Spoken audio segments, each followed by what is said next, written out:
is for the students of class 8, chapter 1, agriculture management. So in this chapter we are mainly discussing about crops, agriculture management, different types of crops with their examples, etc. So first of all we are going to discuss about crop. What do you mean by crop? When only a single type of plant that is growing in a huge area is called crop. Only a single type of plant that is growing in a huge area is called crop. So on the basis of the season, all the crops are classified into three: rabi, rabi crops,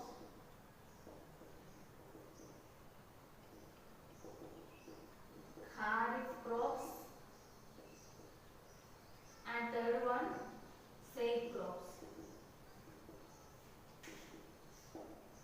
So these are the different types of crop which is classified on the basis of the season.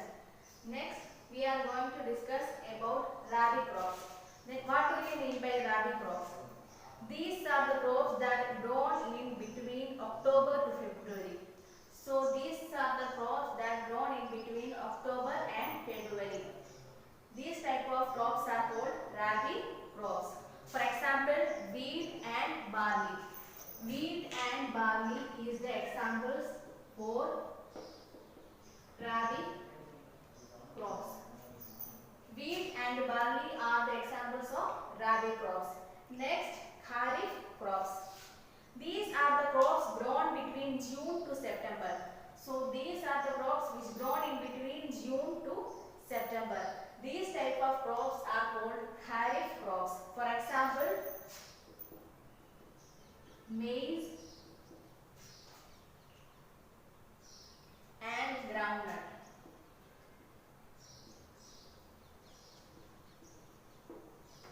So maize and groundnut are the example of kharif crops.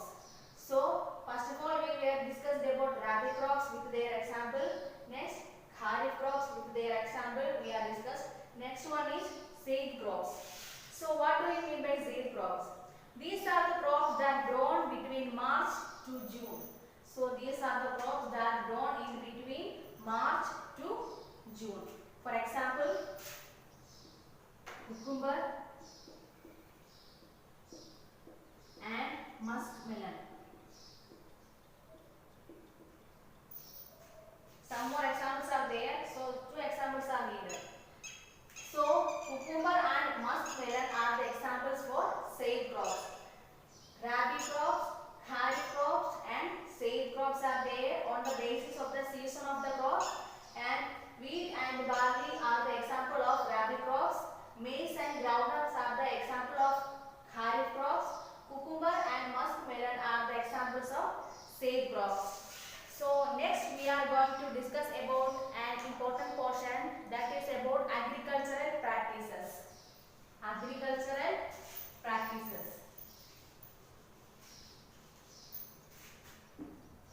In agricultural practices, the main thing or the main, first of all we want to do ploughing in the soil. Then what do we mean by ploughing? To turn the soil up and down and loosen it by the use of a plough is called ploughing. To turn the soil up and down and loosen it by the use of a plough is called ploughing. Ploughing is done with a plough. So that is the important portion of an agricultural practice, that is ploughing. Ploughing is done with the use of a plough.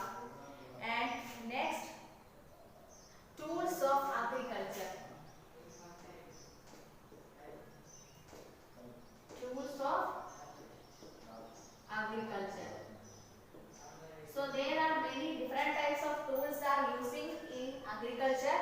So here we are discussing about only three examples, that is first one plough, second one hoe, and third one cultivator or tractor. So these are the three main tools which is using in agriculture. First one plough, second one hoe, third one cultivator.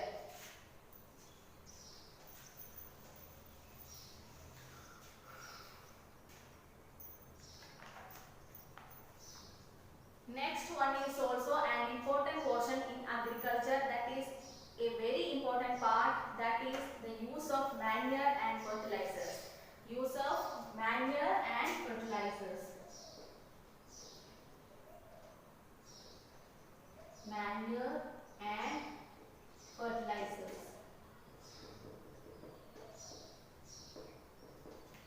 What do you mean by manure or fertilizer, or what is a manure and fertilizer? So manure is a natural and biotic content, while fertilizers are synthetic. So the manure is natural and biotic, and the fertilizers are synthetic or man-made. Then what is the difference between manure and fertilizers, and which are they? So first one, manure is biotic and natural. Fertilizers are synthetic or man-made. Manures are biotic and natural, and fertilizers are synthetic and man-made. What is the example of a manure? Cow dung, vermicompost, etc. etc. are the examples of manures. Cow dung, vermicompost, etc. are the examples of manure. Then the example of fertilizer: urea, ammonium sulfate,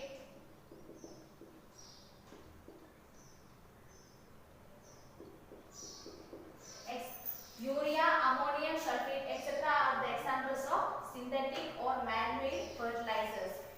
So, what is the main function of manure, or what is the difference between a manure and fertilizer?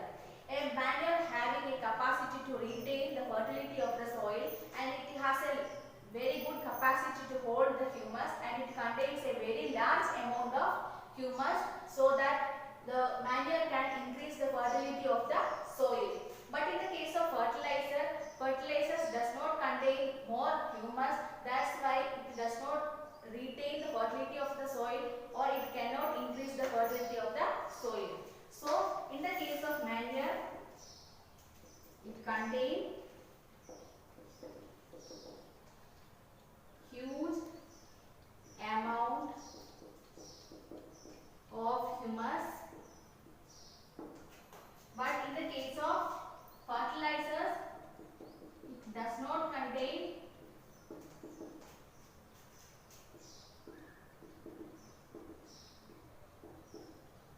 more amount of humus. The second point is, that means the manure can increase the fertility of the soil. Increase the fertility of the soil. A manure can increase the fertility of the soil. But in the case of fertilizers, it cannot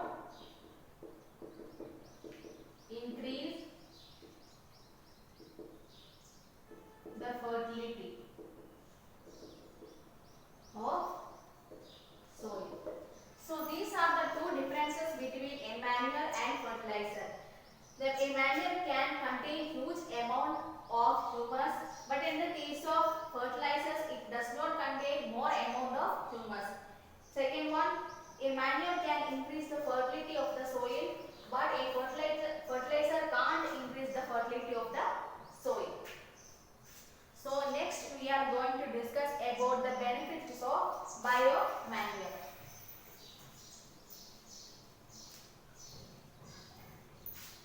Benefits of biomanure.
useful bacteria, bacterial growth,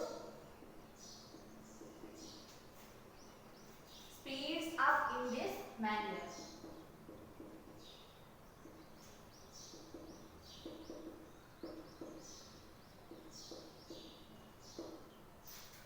Next one, it keeps the soil loosened, which makes the root respiration easy.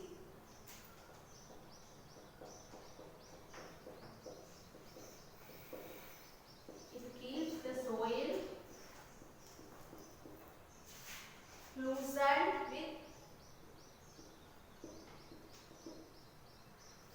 which makes the root respiration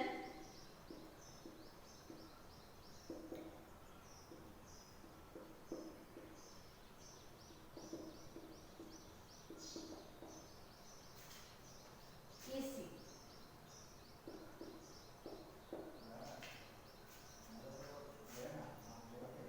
Last point, biomanure increases water holding capacity of the soil. So it increases the water holding capacity of the soil.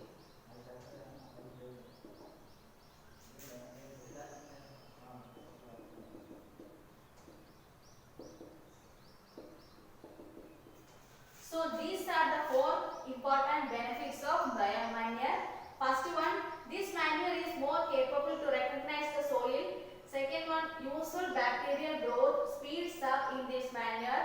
Third one, it keeps the soil loosened, which makes the root respiration easy. The fourth one, or the last one, it increases the water holding capacity of the soil. These are the four benefits of biomanure. So next we are going to discuss about irrigation. Irrigation is also an important part of agriculture.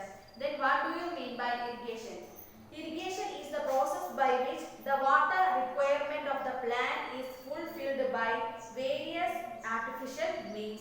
This process is called irrigation. I will tell you one more time what is irrigation. Irrigation is the process by which the water requirement of the plant is fulfilled by using various artificial means. So next, benefits of crop by irrigation. There are so many benefits are there for the crops by using irrigation. Then four benefits of the crops are given in the textbook that I will tell you now. First one, for seed germination. For the germination of seed, irrigation is very important. For seed germination, to supply water to leaves for transpiration.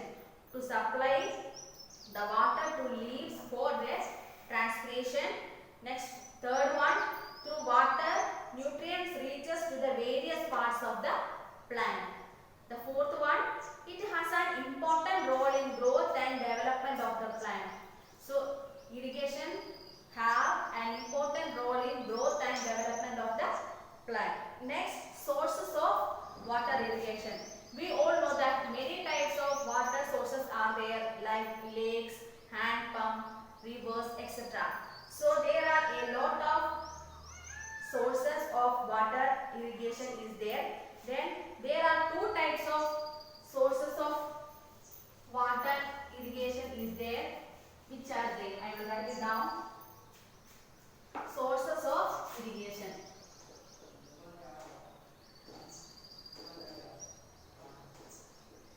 Sources of irrigation. There are two types of sources of irrigation are there. First one, traditional sources.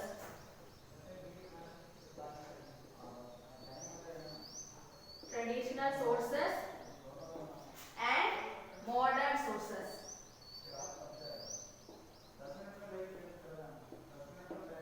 Traditional sources and modern sources.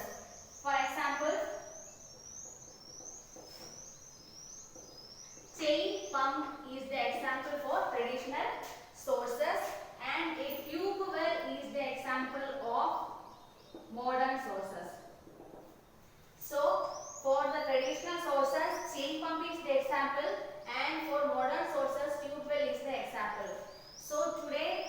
teaching video club will be over because it is a very big chapter. You will not understand if I teach full chapter today itself. So I am taking half portion of this chapter for today. That is enough. So I am concluding my words. Write all the important points in your copy and study well. Continuation of this video will be in the next days.